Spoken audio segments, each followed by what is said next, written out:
everyone. My name is Shalini Haseen, and I'm CEO of Crux Creative Solutions Private Limited, a creative digital marketing agency based out of Gurgaon, India. We specialize in digital marketing services for executive search firms. And today I'm thrilled and excited to have two executive search experts with me. My first guest for today is Mr. Daryl Myrell, who's the Managing Director of Tableau Executive Search USA. And my second guest is Mr. Sunil Gandhi, who's Managing Director, Technology and Innovation, Tableau Executive Search USA. So welcome, Daryl and Sunil. Today, we are going to talk about a very important subject: diversity, equity, and inclusion. So, diversity, equity, and inclusion are very important for every organization, but still, many organizations globally are struggling to implement it. And what we have seen and observed in the last few years, the pace to implement it has also gone down slow. So, my first question for today is to you, Daryl. What do you think? How important is diversity, equity, and inclusion in the corporate landscape? I would say it's very important. In today's rapidly evolving corporate landscape, DEI, diversity, equity, and inclusion, has emerged as a crucial imperative. Simply put, companies that have become known for embracing DEI not only expand the potential talent pool resulting in the ability to hire the best of the best, they also benefit from the potential to relate, win, and retain customers. As an example, studies by McKinsey and Company and a number of other thought-leading organizations have found that companies with more diverse workforces perform better financially, with a direct correlation between diverse workforce and higher profits.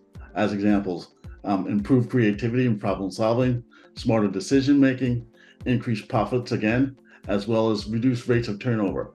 And as you mentioned, yes, there has been a bit of a lag, but I think that's more of a global lag in terms of hiring. If we look at hiring as a whole, we have seen that not only has there been a limiting of diversity related hiring, but there's been just a lack of hiring across all global functions and corporate functions. So I do see that once the economy starts picking up, and we are seeing signals that it will, that diversity hiring will be as robust as it has been. As I've talked to many of my peers and associates, 2024 and right after, not 20, but 2020 and right after George Floyd, diversity hiring and diversity initiatives were instrumental in moving the needle forward. And I do anticipate that will return to the force. Thank you, Daryl, for sharing your perspective on the importance of DEI. So you see it as a critical aspect of modern businesses, and you feel that we will see the momentum again, once the market will pick up and the companies will start hiring with the full force, right? So let's That's hear correct. from Yes. Sunil. So Sunil, because you are will be taking questions around technology. So let me ask you: is AI is the answer to more diverse and inclusive workflows? Right. Thank you, Shali. So yeah, one of the most critical aspect of DEI in the corporation is talent acquisition. So while AI can significantly sort of contribute in creating a more diverse and inclusive workforce, it cannot be a standalone solution. So if we look at AI tools, they can help in identifying and eliminating bias, starting with the hiring process, generating different type of diversity metrics, creating more insights on targeted initiatives. But it cannot survive without the human commitment or the human element, because it relies a lot on it. So for organization to be able to successfully implement their DEI initiatives, it is very critical that that AI complementing AI with their overall comprehensive strategy, which includes leadership commitment, cultural awareness, continuous and ongoing education. Only then they can use the AI to sort of help them in their diversity, equity, and inclusion initiatives. Completely agree with you, Sunil, on this. That the for human oversight will remain an important part of implementing AI in DI initiatives. Leadership has to play an important role. And transparency, I believe. More the information if the employees will have that how we are using artificial intelligence. I think there will be a chances of it being more successfully implemented across. So this is what my take is on it. So Daryl, my next question will be: what could be the possible challenges in implementing AI in hiring? learning, you feel? Sure. The challenges are related actually to the strengths of AI. When you look at AI, the strengths of AI are basically data processing, repetition of role, and efficiency. These strengths do not include things where the human intelligence and human engagement will come to play with regards to capturing language nuances, cultural context, and sensitivities. With this in mind, the real challenge will be incorporating, or as mentioned previously, incorporating the HR human process in the decision making with regards to AI-driven processes, particularly related to hiring. There must be a human interaction, and there must be a hybrid model at this point for AI to really partner with the hiring of diverse and non-diverse talent across the board. Great, thank you.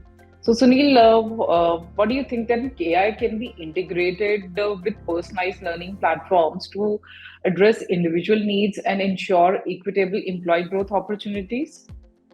Yes, Shali. So if you look at the CHRO's toolkit, learning and development becomes a very, very crucial aspect of any organization growth.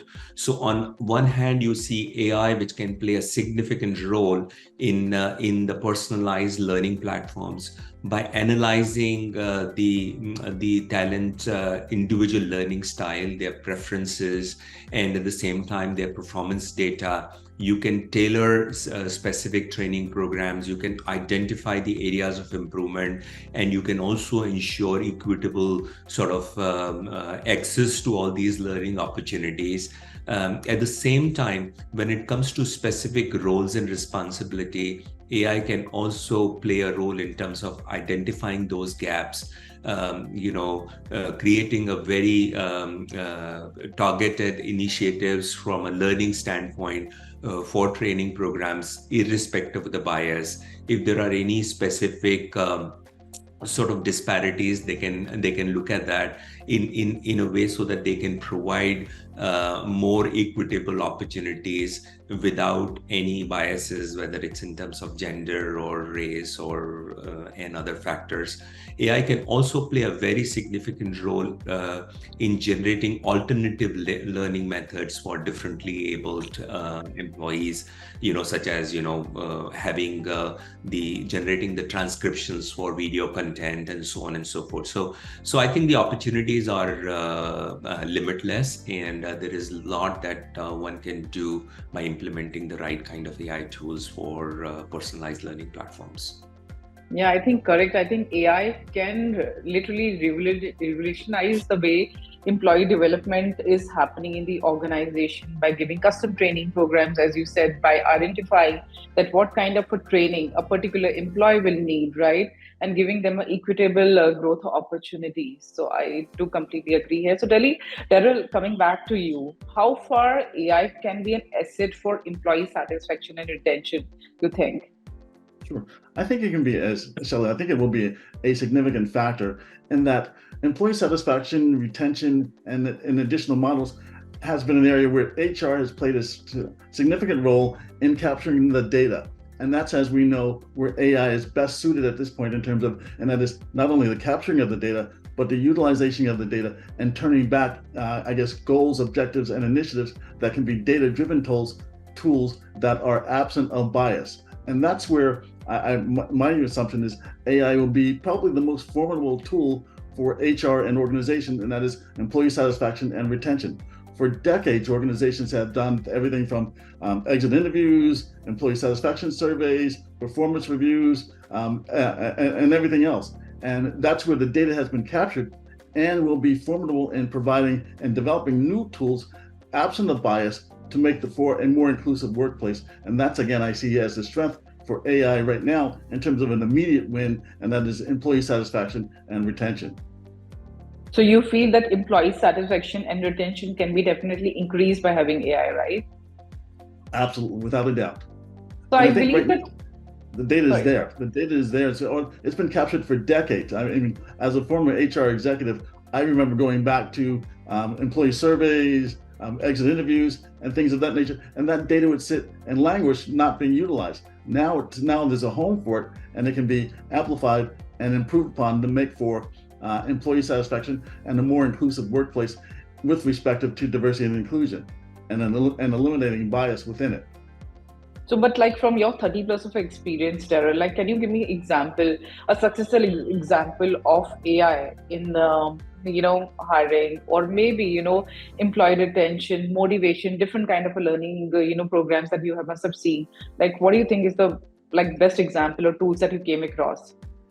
Sure. So I think if you look at exit interviews are, those are kind of historic tools that have been used by HR organizations, and they typically have been kind of left off to the side. Once it's done, it's put into a folder and left to languish.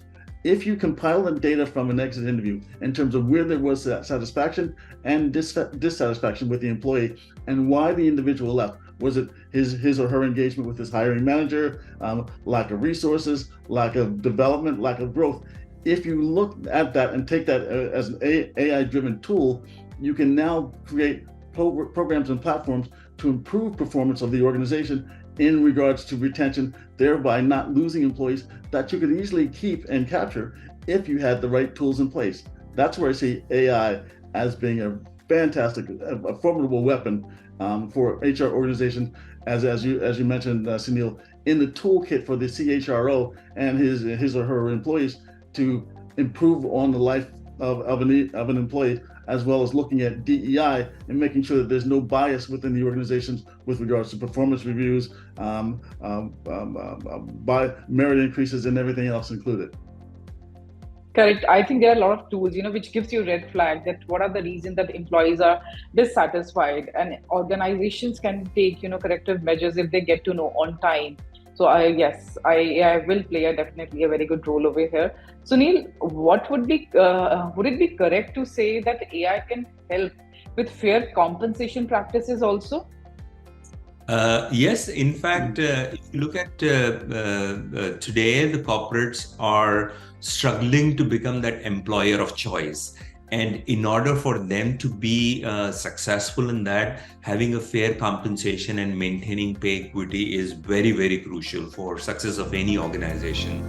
So if you look at AI tools, which can definitely contribute in terms of fair compensation practices, they can help you in identifying factors such as job responsibilities, market trends, salary structure, to ensure that there is a transparency in the salary structure. There are organizations who have been collecting all kinds of compensation-related data in order to remain competitive. So they can also benefit by keeping identifying some of these gaps or disparities, making efforts to sort of rectify those disparities and help in creating a more equity-based compensation structure. It is though very important that these AI algorithms are constantly being reviewed periodically. There is always a sort of a human element also associated with it, because there could be certain nuances that AI is not able to capture. So in order for you to maintain a fair compensation and maintaining equity, AI tools can definitely support and help companies achieve those objectives.